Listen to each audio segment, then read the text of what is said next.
Welcome back to the West Georgia Gridiron Podcast. I'm your host, Mason Taylor. As always, I'm joined by my father, my co-host, my producer, Mark Taylor.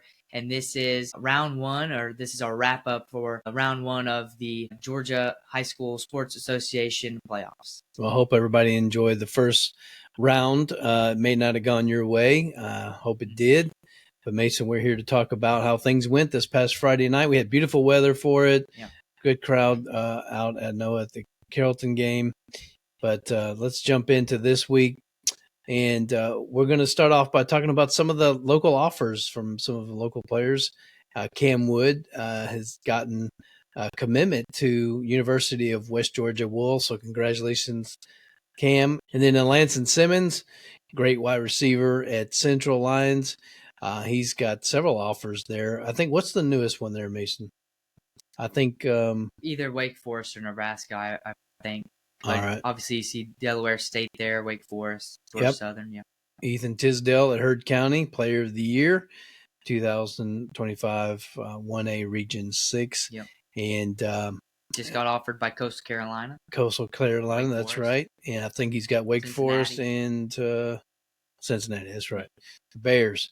And then Ryan Self, what a great interview during the state playoffs show at Buffalo Wild Wings. But it's been offered by Georgia Military College down in Milledgeville. And then we're going to review some of your predictions from round one. Which ones did you get right, Mason? Which ones did you get wrong? Well, without going too deep into any of these, obviously Bowdon was not as close of a game as I thought it would have been. Bowdon really blew Wilcox County out of the water. Pepperell Bremen was right around what I expected, maybe just a tad bit closer. Carrollton was about what I expected. So Central's obviously was a lot closer than I expected. Haralson County's was really close, and unfortunately I did get the wrong winner prediction. Social Circle did end up winning that game, unfortunately. Heard County, that was about spot on. Mount Zion, Treutlen, not as close as I thought it would have been, but still about the same. Toombs County Temple, this one actually I had it 51-7. It was 50-6. So obviously both of those teams, if they would have scored just 1 point less, then I would have been spot on with that one. So I'm really proud of that prediction there, which obviously is not too hard to predict that, unfortunately, for Temple. And then surprise. Northgate over Villarica was my prediction, 28-12. Villarica ended up getting the victory by 10 points on the road. I'm super proud of them. We'll talk about that later, but yeah, I can't be more proud than over Villarica, and really the past few weeks, to be honest with you, I've been real proud of them. Yes, sir. Great win for Villarica Wildcats. Congratulations, Coach. Well, let's start off with the Red Devils at Bowdon taking on Wilcox County Patriots. Yeah, again, I had Bowdon in this one 38-21, only by 17 points, and maybe I was favoriting or giving too much favor to Wilcox County in this one because Bowdon really smoked them. They got the win by 35 points, and it can be hard to translate regular season success to the playoffs, but obviously Bowdon had no problem doing it on Friday. And considering that they've won now 8 of their 11 games by 19 points or more this season, this score here is obviously nothing new for them. The win for Bowdon was a result of several impressive offensive performances. One of the most notable came from who else? Senior quarterback Josh Hopkins. He threw for 208 yards, 4 touchdowns, and only 15 passes. Also rushed for 46 yards, and he's really on a roll when it comes to passing touchdowns because he's now passed for 4 or more in each of the last 3 games he's played in. So that's terrific there for Josh Hopkins. And then a receiver who made a big difference was the 5-star senior Caden Prothro. He picked up 128 of those receiving yards and had a pair of those touchdowns. And the win, which was Bowdon's 6th in a row, raised their record to 9-2 as they will take on Washington Wilkes in the second round on Friday, November 21st at home. The victories came in thanks of the 9-2. 9 of those victories came in thanks because of their offensive performance across that stretch where they've been averaging 45.5 points. Wilcox County, obviously now though 7-4 as they lost, and their season is now over. But Bowdon got an interesting matchup. If you don't know, Washington Wilkes actually beat Seminole County, and if you don't know anything about Seminole County, they were a top 10 team in 1A Division II. I think they were around the 10 or 9 spot. So Washington Wilkes went on the road to Seminole County, got the win there, and I would say a big upset.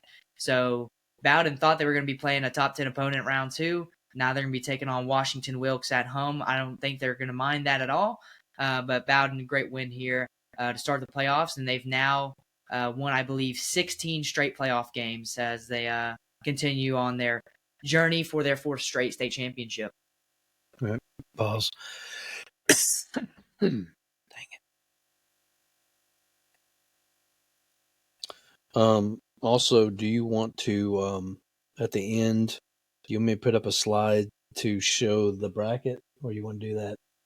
No, we do that preview. Never mind. All right, return. And then Bremen Blue Devils, tough loss to Pepperell Dragons. Right. This is these two teams very familiar with each other. I mean, this was Pepperell now leads the all-time series 6-3-1 now. Pepperell has won the last 2 of their 3 meetings. And again, it's hard to turn regular season success into postseason wins. Bremen can now relate to that fact. They took a 7-point loss here on the road at the hands of the Pepperell Dragons. And unfortunately, that's not the first time they've lost to them this season. They lost back in October, 21-10 at home. But Pepperell, they can really attribute much of their success to senior quarterback and former Rome Wolf, Moss Tant. He rushed for 75 yards and a pair of scores. He's posted 2 rushing touchdowns in this game, and that's the most he's had since back in October of last year. Bremen, they've been struggling recently at the end of this season. You know, they've lost the last 4 of their 5 games. They now finished the season 5-6. But for Pepperell, pushed their record up to 7-4 as their 4th straight victory at home. And Pepperell's now going to be taking on Jasper County in the second round. Jasper County's defense has only allowed 12.5 points per game this season, so Pepperell's offense will really have their work cut out for them. But this was one where I could have seen it going both ways. Obviously, this game was an 11-point game earlier on in the season, and I either thought it was going to be Pepperell by a lot or Pepperell by not a lot, and I predicted that it would be Pepperell 27-17. Pepperell pretty much did exactly what I thought they would have done offensively. Bremen actually did slightly better offensively than I thought. But this was a good game. I watched some of the highlights. It didn't seem like Bremen really had much of an answer for Maddox Garcia, the running back for Pepperell. And obviously they didn't have much of an answer for Moss Tan either. But Pepperell's a really good team. Obviously, Heard County's the only team that's beaten them this season in region play, so Bremen has really nothing to be ashamed of. This was, I believe, their 10th straight season, at least, making the playoffs for Bremen. So, again, this is a season where, you're going back up to 2A next year. If you don't know, Coach Russell, the best years that he's had at Bremen so far have been in 2A, so that gives you a little bit of hope. You're going back up to 2A. That's a great observation, Mason. Yeah, so, I mean, your coach has done best in 2A. You've done best in 2A in recent years, so now you're going right back. So hopefully you can get back to 8-9 win seasons a year. But finishing 5-6, obviously you want to do better. This season was very similar to last season, I feel like. But for Bremen in this game, really, Bremen had I think Bremen had a chance to win this. If this was at Bremen, maybe you would have seen the score flipped. Maybe it would have been Bremen 28-21, but Bremen went out they went out fighting, they went out swinging, and obviously Bremen's got to come back reloading next year. But for Pepperell, obviously they now move on. Yep. Woo, man! This one was actually the point spread was exactly what you thought it was going to be. It was going to, not necessarily blowout, but right. Yeah, and then of course second string or third string, whatever, allowed North Forsyth Raiders to get that point, the touchdown towards the end. But yeah, 58 points. I mean, This is I think this has set a record now, right? Yeah, this is now the 4th straight game where Carrollton scored at 50 or more points, and that's the first time in school history. Yeah. Well, that's good stuff. Yeah, I had Carrollton in this one 52-10, 42-point spread. Obviously, they won by 41 points, so it was only 1 point off. Carrollton scored 6 more points than I thought. West Forsyth scored 7, so both these teams scored about 1 more time than I thought they would. But for Carrollton, obviously, this game was interesting. Came out of the gate. Dorian Barney had a huge hit on the first play of the game. That really set the tone for Carrollton, and I loved that for him. It was fantastic to see. I love seeing big hits as long as the other kid gets up, and he did get up. But then Norfolk Forsyth had a big wheel. They hit their running back, Jerome Perry, who was fantastic. I know Coach Masters talked about how other than the Gainesville running back, this is probably the best running back they've seen all season long. Wow. So, they hit him on a wheel route that got him all the way down into into Carrollton territory, and then Carrollton had a big stand, made him to turn over on downs on fourth down. Dorian Barney was in the mix again, stopping him on fourth down. But then Carrollton went down the field, and they, penalties kind of set them back. Then they had to settle for a field goal. But then after that, they had a pick. Carrollton had a pick six after Norfolk Side tried to do a backwards pass on a kickoff, which I applaud him for trying. If it was an actual backwards pass, we probably would have been in trouble. He probably would have either scored a touchdown or got down inside the 10. Jerome Perry would have, but it was an illegal forward pass. Had Norfolk Forsyth backed up in their own 10 to start the drive. Then we had a pick six to go up 10-0. And ever since that point, we really didn't look back. Norfolk Forsyth did get a field goal. And then they had a kick return touchdown as well later on in the game. And then in the fourth quarter with backups in, they scored a touchdown. But Carrollton really took it to them all four quarters. This is nothing new for Carrollton this season. It's now their 11th straight win. And it was a big night for the guy we've mentioned earlier, senior running back Cam Wood. He rushed for 133 yards and 2 touchdowns and only 6 carries. The bulk of those rushing yards came from a huge play that he had going 67 yards, I believe, for a touchdown. It was incredible to watch him go. Also, 3-star senior quarterback Mason Holtzclaw, he was another key player. He threw for just shy of 200 yards at 192 yards, and he threw a touchdown. He completed 80% of his passes. He also had that one rushing touchdown. He got clipped. I mean, he got rocked in the end zone, but it's good to see him get back up and jog off, but did have that rushing touchdown as well. And Carrollton had 213 rushing yards at total. It's the most they've had since back in November of last year.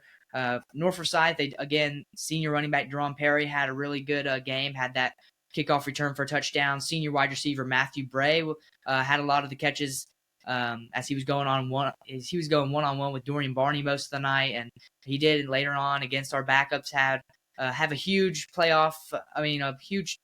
receiving touchdown down the sideline after a broken tackle. But we even saw the backup running back Nick Archer get in there and get a score.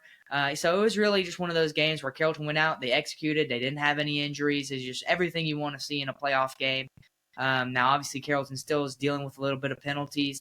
I will say some of those calls were a little weird, calling pass interference on stuff that maybe shouldn't have been, then not calling pass interference on stuff that should have been. And there was one where Norfolk Forsyth, the quarterback was in the end zone. He was running. He threw it out of bounds. Nobody was even over there, and it wasn't intentional grounding. There was no safety, which just – we dealt with that 2 weeks ago against Douglas County with it being a false safety. It shouldn't have been a safety. And now we dealt with it where it was a no call. So interesting. There was that one. Yeah, there was no one past the line of scrimmage as a receiver at all. Yeah. They didn't call it. So. And it was odd.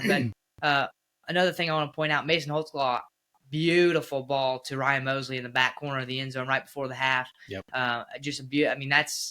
I've seen it multiple times now. It doesn't get much better than that. But both of these teams, they combined in these past 2 games, Carrollton and Harrison, because that's who Carrollton's going to be taking on in the next round, the Harrison Hoyas, who they played a couple years ago and beat them 54-14. In that game, that was when Juju Lewis set the record for most passing touchdowns in a game in Carrollton history through, I believe, 7. Do it again. Yeah. So, but Harrison and Carrollton have combined for 982 yards in their previous games. So both of these teams might come in a little bit winded, hopefully not. But Norfolk Forsyth obviously done on the year at 6-5, but Carrollton now 11-0. And this is a fun stat. Carrollton with a win on Friday over Harrison would make it to the quarterfinals for the 10th straight season. Wow. So Carrollton continuing their dominance as they continue the road to try to get back to that state playoff game and trying to win Game 15 this year. That's it. All right, and then the Central Lions took on the Tucker Tigers, which I thought this was going to be much closer, but good win. Yeah, Central, they've already proven themselves in the regular season. I would say they didn't miss a beat. Now in playoff time, they did get the win. But every time I looked at my phone, Central's down by like 1 point. 1 point here, 1 point there. Finally, it seemed like Central in the fourth quarter, especially in that latter half of the game, their defense stepped up, their offense did what they were supposed to do, and they got the win here. But this was one where I had Central by 31 points, and Central barely scored 31 points. So this was an interesting one.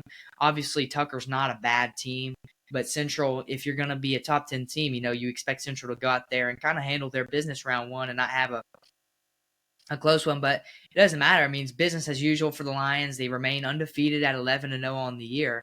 But multiple players turned in solid performances in this victory, but perhaps none more so than the three-star sophomore running back Jace Walton. He rushed for 120 yards and a touchdown on only 7 carries. He also played on defense, picking up a sack and a tackle.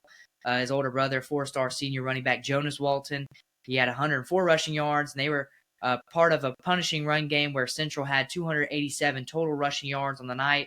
That strong performance was nothing new for them. They've now rushed for at least 158 rushing yards in 7 consecutive games as a team. Another reason for the win, though, was Central's imposing defense. They managed to get into the backfield for 7 sacks. That dominant display was truly a team effort. 5 different players picked up 1 apiece.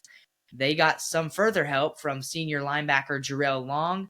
He picked up a sack and made 14 total tackles. So Jarrell having a big night there. But despite the loss, Tucker still got an impressive performance from their junior quarterback, Jace German. He rushed for 92 yards in a score. And, I said it before the game. This is going to be J.R. Harris on one side, Jace German on the other, 2 of the best signal callers in 4A going head-to-head in the first round. And obviously we saw it there. But Central, obviously now again 11-0 as they move on to the second round. Tucker, that was their second loss in a row after losing to Marist, and they are now 6-5, and that's their final record of the season. But for Central, they're going to challenge Cambridge in the second round at home. Last year, Cambridge came down to Lion Valley and beat them on the road in the second round. Cambridge trying to do it back-to-back years. But this one will be another matchup between 2 dominant signal callers on, obviously, junior quarterback J.R. Harris for Central. But for Cambridge, it's going to be senior quarterback Connor Langford. And obviously, we'll talk about that more later on in the week. But Central, I think they kind of got a little caught off guard. I think they kind of got out. They came out, got punched in the mouth early, and they had to regroup. And it took them, they got the win. That's what really matters. You got the win, especially in playoff time. It's like coaches say. The only stat that they care about is that they have a win in another one added in the win column. So 33-21. Obviously, Central's defense and them as a team. J.R. Harris had an interesting night. I think he was 8 for 18. I did see one where he threw it to Jake Ivester, just like we've seen all season long. Deep shot into the end zone, great pass, right on the money. But Central is one of those things. I don't want to be too harsh on them, but they've been pretty inconsistent this year at times. They came into Jonesboro and didn't have a great game, still got out the win. Then they went the next couple weeks later and they destroyed Griffin. And then the next week they had an interesting one against Northside Columbus, gave up 33 points in that one. And then obviously now here they gave up 21 points after the bye week. So Central, if you want to be in that game 15, you gotta be consistent. And when you're playing Benedictine, Cambridge, Team Kell, teams like that, you cannot come out here and just, everyone's wondering which Central team is going to show up. So I'm wondering what Central team will show up against Cambridge. Hopefully it's not this one. Hopefully it's the one we've seen against Griffin and all the other teams that they've dominated this season. Villa Rica, obviously more difficult opponent. But Tucker here, yeah, Tucker really took the fight to him. I think their running back had, I want to say, 200 rushing yards. Every time when I was looking at the highlight reel, it's just like Tucker was running it straight up the middle every play, and Central didn't seem to have much of a response to it. Obviously, the latter part of the game got 7 sacks. I saw Alanson Simmons, who we mentioned earlier. He had an interception and a key pass breakup later on in the game. So Central doing what they need to do to get the win, but Central definitely going to need to be cleaning some things up before they take on Cambridge. Yeah, I think Coach Umbre Brown will have them prepared. Oh, yeah. And then the Social Circle Redskins against Haralson County Rebels. What a heartbreaker this was. Yeah, Haralson County Social Circle squared off there in Taylor Memorial Stadium up there in Tallapoosa. Uh, Haralson County, again, just a hair shy of victory, fell by 1 point to the Redskins. And when it comes to explaining why Haralson County lost, you can't look at senior quarterback Paxton Ray because despite that final result, he had 121 rushing yards, 3 rushing touchdowns, also threw for 118 yards and a touchdown. And his rushing production's been exceptional recently. It's marked his 3rd straight game with at least 121 rushing yards. And another player who made a difference was junior wide receiver Kent Boyd, who we haven't really heard his name a lot here in the back half of the season. Really, at the start of the season, we heard his name all the time. And here in the back half of the season, haven't heard his name too much. But it's good to hear his name again as he picked up 105 receiving yards. And he had the touchdown at the end. And I saw the highlight, and it was very impressive. Had the score right there at the end that put them down by 1. And Paxton Ray had a score that kept them in the game late as well. But multiple players turned in solid performances for Social Circle. Senior wide receiver Elliott Hamilton had 87 receiving yards, a pair of touchdowns. Junior quarterback Remy Farmer had 179 passing yards and a pair of touchdowns on only 13 passes. And it all came down to a 2-point conversion. I mean, Haralson County, obviously Kent Boyd had that score late on in the game to put them down by 1. And it's like they say, no risk, no reward. Haralson County went for 2, couldn't convert, and it gave the ball back to Social Circle up by 1 with, time remaining where all they had to do was take a knee. So Haralson County, sometimes you look back on this and you go, well, maybe we should have just kicked the PAT and tried our luck in overtime. Other times, maybe you don't think this was the wrong decision. It's not for me to say. I know Haralson County, this one stings, though. This one definitely stings. You go from having a rebuilding season last year, and the last couple of years had a rebuilding year after that really great senior class back in 2021. And then obviously now one of your best seasons in recent memory, and this is the way it ends, just shy of a second round. So it does sting. Again, Haralson County finished the season 7-4, which again, finishing 7-4 after going 1-9 is nothing less of extraordinary. Haralson County is going to have it's going to be a little bit different though next year. They got to go up to 3A with Temple. It's going to be interesting to see how they can do up there. But I know I believe in Coach Crutchfield. I believe in what he's building up there at Haralson County. But for Social Circle, this is their 2nd win in a row. They're now also 7-4 on the year. But Social Circle, they're going to be hitting the road to Staples Stadium down there in Franklin, taking on Heard County in round 2. Heard County, they've posted at least 31 points in their last 3 games, and we're actually talking about them next, so it's pretty fitting. But Social Circle's got their work cut out for them in round 2. This is the team I'm saying is going to win it all. Well, I'll ask you this: like, if you out of all the teams around here, who do you think has the best chance? I mean, there's an obvious answer for who has the best chance to win a state championship. I mean, it's got to be Bowdon. That I had the most confident, yeah. Bowdon won, but would you say Heard County's 2? Second best odds of winning? Mm-hmm. Interesting. Well, yeah, Heard County here, 49-0. I did hear on the Red Zone show that no score. I mean, in round 1 of playoffs. Matt Googe, I believe the place kicker, I think that's his name. Forgive me if I mispronounce your last name wrong. Had a tackle that saved a touchdown for East Lawrence, so it kept it scoreless. But Heard County came in here, obliterated them. Heard County's won 8 of their 11 games by more than 19 points this season. Junior quarterback Ethan Tisdale, who we mentioned earlier, is his usual self again, rushing for 59 yards and 2 scores on only 8 carries. Threw for 259 yards, a pair of touchdowns, completed 75% of his passes. 135 of those passing yards were hauled in by junior wide receiver Brody Buck-Cofield, who I expect to be getting some offers here in the near future. But he also brought in a receiving touchdown. And wins are hard to come by, and they're really hard to come by when you cannot run the rock.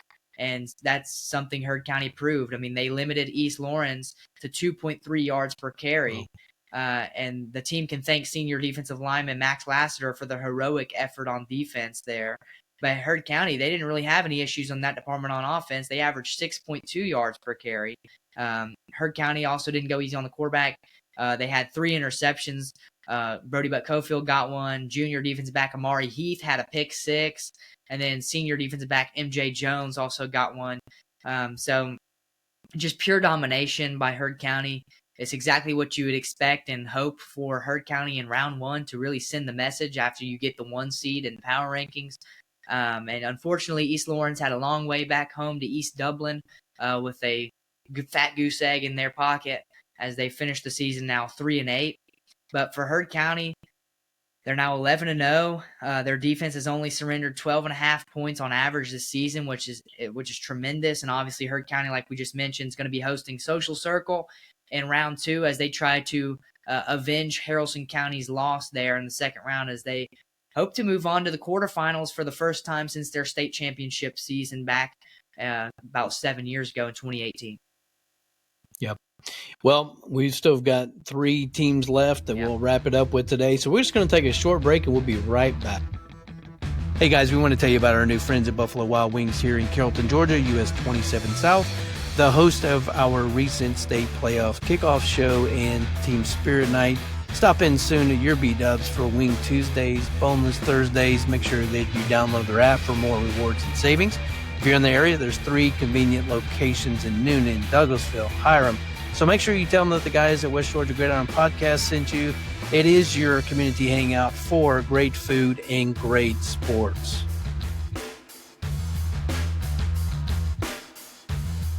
All right, Mason, we're back with the Treutlen Vikings taking on Mount Zion Eagles. Mount Zion got the win here 20-7. It was interesting. I had Mount Zion 28-17 here. Mm-hmm. Obviously, Mount Zion, I think the big question for them and Haralson County both, but really for Mount Zion was, you're coming off of 3 weeks. You're 3 weeks off. You had the bye week before the bye week for the playoffs. So you had 3 weeks off. How were they going to come out against a Treutlen team that was around their level at home in the first round of the playoffs? How were they going to come out and respond? Obviously, coach said they didn't have one of their running backs. The other running back was cramping up. I'm not sure if one of those running backs they didn't have was Rashad Montgomery, but if it was, obviously that's a big loss to Mount Zion not having him play. But junior quarterback Knox Israel, he carried that team. He had an outrageously good game. He rushed for 62 yards and 3 touchdowns. Those 3 rushing touchdowns do give him a new career high. He did have 2 fumbles, though. One was recovered by Mount Zion. The other one was recovered by Treutlen. And that one that was recovered by Treutlen ended up giving Treutlen good field position and later in the game that set up the rushing touchdown by their 245-pound running back, who, I saw him on film. That kid is humongous. But other than that, Mount Zion really had a bend but don't break mentality. The offense, really, they didn't have any answers for Mount Zion's offense. Obviously, Knox Israel doing whatever he wanted to. He hit Jordan Smith for a big play downfield. So Mount Zion really just going out there and playing a really fantastic game. And Mount Zion obviously now 8-3 on the year. Treutlen's now on a 3-game losing streak to end their season 6-5. But for Mount Zion this coming week, they're going to be going all the way down to Blakely, Georgia, in the Dothan area. That's way south. Yeah, Mason. East of Dothan, to go down to Early County to take on the number 8 Early County Bobcats, who they have senior running back Devonis Lee, who is incredible. Obviously, Mount Zion's going to want junior running back Rashad Montgomery to be healthy to play in that game, because if they don't, they're going to have a tough time in that game. But Knox Israel, again, this was the story. That's kind of the story of this game. Knox Israel putting the team on his back when they needed him the most and getting the win for the Mount Zion Eagles. First playoff win in a number of years for them as they look to advance to the quarterfinals after this Friday, after their second round. But Treutlen, obviously, I think this was I thought it would have been a more evenly matched game, I guess you would say, between these two. Treutlen, obviously, not a very pass-heavy team. They're actually an extremely run-heavy team. Obviously, when you have a 245-pound running back who's absolutely humongous, obviously, that's what you're going to try and do. You're just going to try and bully most teams with that and hope your defense can shut down the offense. But Mount Zion, Knox Israel did a fantastic job. Has great weapons in Xavier Buckner, who's, in my opinion, is one of the best wide receivers in 1A Division II. Obviously, got Jordan Smith as well. And so that team, I'm really proud of Mount Zion, and hopefully they can continue this success in the second round. And hopefully hopefully their running backs can get healthy again, especially Rashad Montgomery if he was the one that was out. We'll be covering the brackets, obviously, on Thursday's show, so don't miss that. But Mason, looking ahead, if they do get past the second round, who do you see them matching up with? And then we'll cover the details of that game later. Yeah, if they get past this, they will most likely have to play Screven County, and Screven County is the number 7 team, so they're taking on number 8 Early County. If they can beat them, I don't see why they couldn't beat number 7 Screven County. Obviously, Screven County is going to need to beat Charlton County this Friday night to do that, but Screven County would most likely be the team that they'd have to play. Yeah, and then if they can get it to the semifinals somehow, which I know we're getting a little facetious here, but let's say they get to the semifinals, well, then they'll probably take on Lincoln County, and that's going to be bad news for them. So it'll be interesting. Depends what kind of momentum they have going into that one, right? Yeah, well, and then we have the Temple Tigers taking on Toombs County Bulldogs.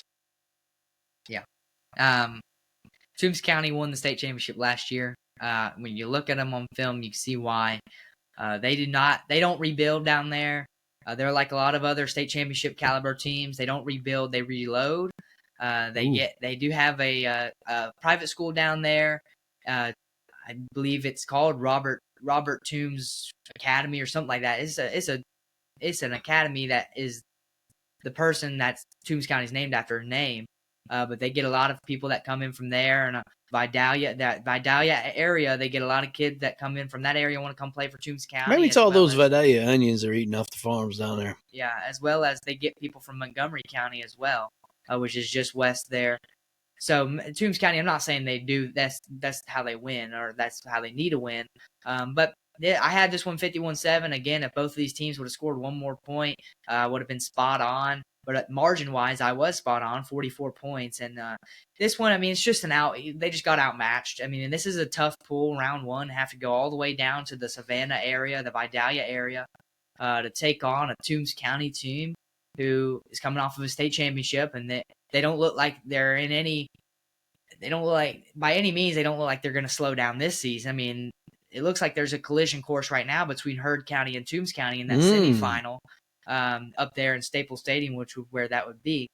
But the Tigers were in a tough position. They were already down 26-0 at half. Halftime, senior running back Justin Powell, he did what he tends to do. I looked at the film. It was just all Toombs County running all over Temple. It didn't seem like Temple had any answers for the run game, as really Justin Powell, he had 196 rushing yards, 4 rushing touchdowns. Those 4 rushing touchdowns gave him a new career high. You also had junior running back Dontarius Mincy, who came in later in the game, had 57 rushing yards and a touchdown, kind of put the nail in the coffin there at the end. Obviously, Temple finishes the regular season with a losing record of 5-6 as they get prepared to move up to 3A with Haralson County next year. And hopefully we can cover those regions and maybe the next few episodes, or maybe after the season's ended. Hopefully we can cover that reclassification and the new regions and what it looks like for each team. But obviously Temple going up to 3A, it's going to be interesting for them. Hopefully they can hopefully the next senior class coming up and the next juniors, the guys that step up, hopefully they're good, because Temple's losing Dom Nicolosi and Ryan Self, who in my opinion are 2 of the best offensive linemen in 1A Division II. So losing that duo is going to be pretty critical for them. But Toombs County, their 7th victory in a row here. They're now 10-1 on the season as they look to challenge Thomasville in the second round. What a second round matchup that is. Toombs County, Thomasville. That almost is your championship. Thomasville, most of the season, in my opinion, was the number 1 team until they got a couple of losses, and then now they were no longer at the top. Maybe Worth County's probably at the top now. But Toombs County, Thomasville, down in that South Georgia area, it gets rough down there. So we'll see. We'll keep an eye on that Toombs County Thomasville matchup. It should be really good. But obviously, Temple, unfortunately, just a big loss here. And I don't really know if there was much of anything Temple could have done. I mean, I think Temple probably could have played the best game of their season so far and probably still would not have had a chance to win this game. But really, it's just you look at this and you go, well, this is what we want to be. We want to get to the point where we're a Toombs County and we're just constantly reloading instead of rebuilding, and we're the team that they travel 3 hours across the state to come get beat 50-6 by us. So that's hopefully what Corey Nix is trying to build there at Temple, and hopefully they can get to that point in the near future.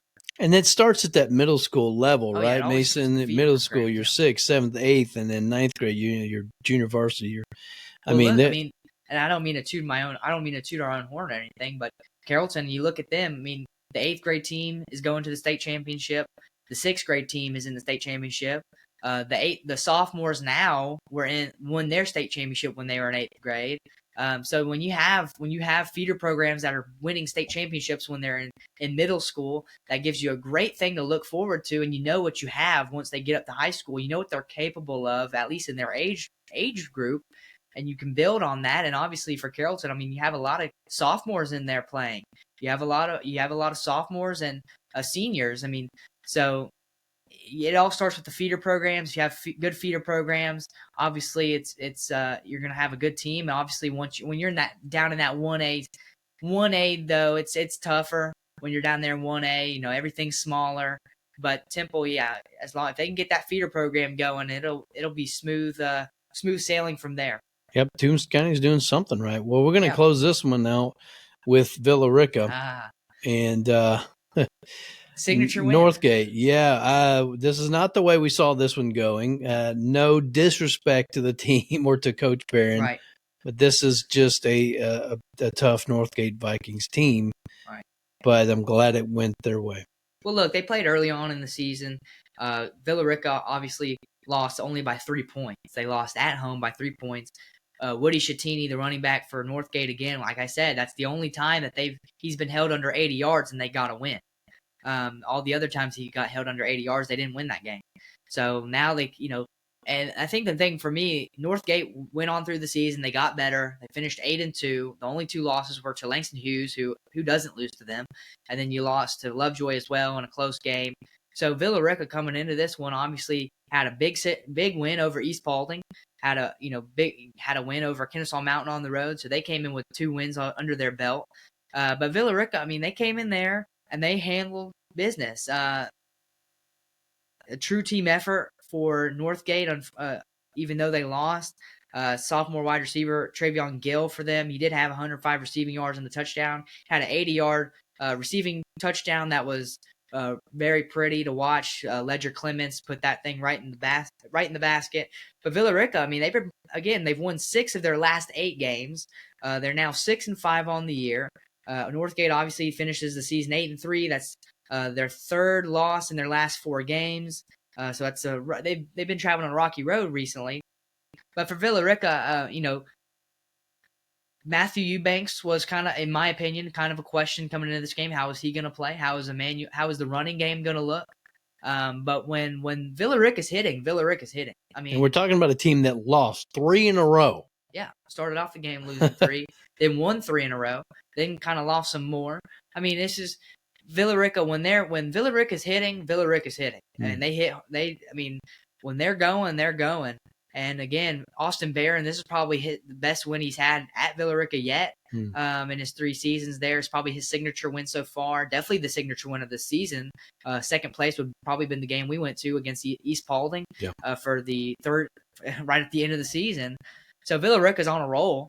They got the win here by 10 points right at the end. Northgate, they threw a pass, and the kid tried to vertical it to his teammate. The teammate didn't grab it. It was on the ground, and Ty J. Martin, the senior safety for Villa Rica, picked it up and took it 70-plus yards all the way to the house. Gotta love it. To kind of kill Northgate, kill any hopes or chances of Northgate winning that game. So a great game there for Villa Rica. You love to see it. You love when it brought, I can't tell you how much joy I had when I looked at the thing and I saw Villa Rica's moving on to the 2nd round. I mean, when we interviewed those group of kids and Coach Barron, it's a program that, as you know, even though they're only 6-5, you kind of see a little bit in them, and you see what they're capable of, and you see what they're capable of in the future. They got some fight. Well. I like it. A little fire in them. Yeah, they have some fire in them for sure. They have a bright future ahead of them as long as they keep trending upward like they are. And but then you look at next week and you go, oh well, now you got to go down all the way to Thomasville and the Tallahassee, Valdosta area, kind of like if you were to go straight up from Tallahassee, straight west from Valdosta, and that's where they would meet, all the way down there in Thomasville to take on Thomas County Central, 11-0.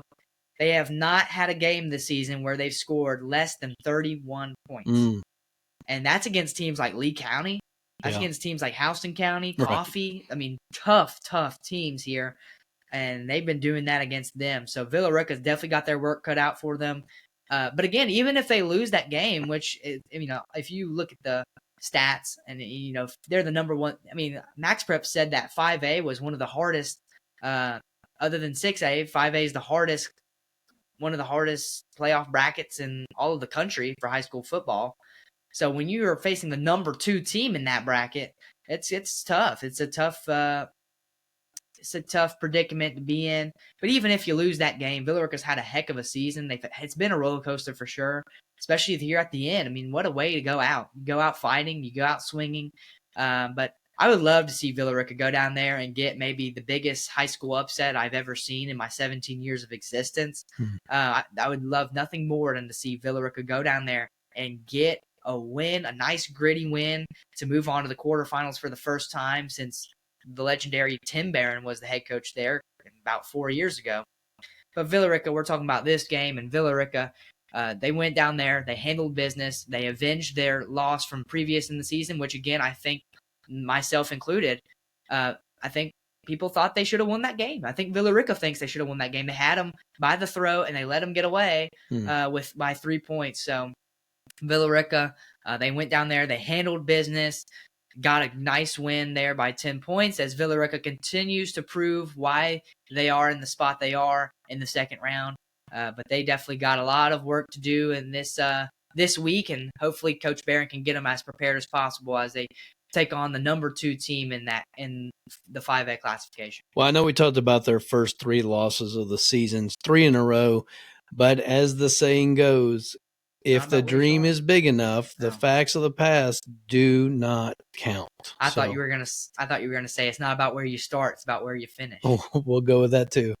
Well, tune in Thursdays for Mason's weekly pregame analysis, his predictions, and more. We'll be breaking down the brackets. Mason, as we finish tonight, any closing comments or any opinions? Yeah, we have six teams still in this thing. And I know that not every team thinks or they know that they don't have a shot at winning the state championship. But 6 of these teams, out of the 6, 4 of them are playing ranked opponents next week. You have Carrollton, who's playing Harrison, who comes in at number 10 in 6A. You have Central, who's playing Cambridge, who comes in at number 8 in 4A. You have not Heard County, but you have Mount Zion, who's taking on Early County, who comes in ranked number 8 in 1A Division II, and then Villa Rica, who's playing number 2 Thomas County Central in 5A. So out of the 6 teams, the only 2 teams that aren't playing ranked opponents is Heard County and Bowdon. So Carrollton, Central, Mount Zion, Villa Rica, whether you think you have it in the bag, whether you don't, they got tough games this week. It's going to be interesting seeing how they can do against some ranked opponents here in round 2. But definitely how they do in these next few in this round will definitely give us an idea of how the rest of the playoffs are going to go for each of these teams if they can make it past the second round. And that's why I always say there is nothing like Football Fridays in West Georgia, folks. Remember to follow and share on all your social media groups and pages where you follow high school sports, and then listen on Apple Podcasts, Spotify, and watch us on our YouTube channel. Until Thursday's show, everybody enjoy the rest of your week.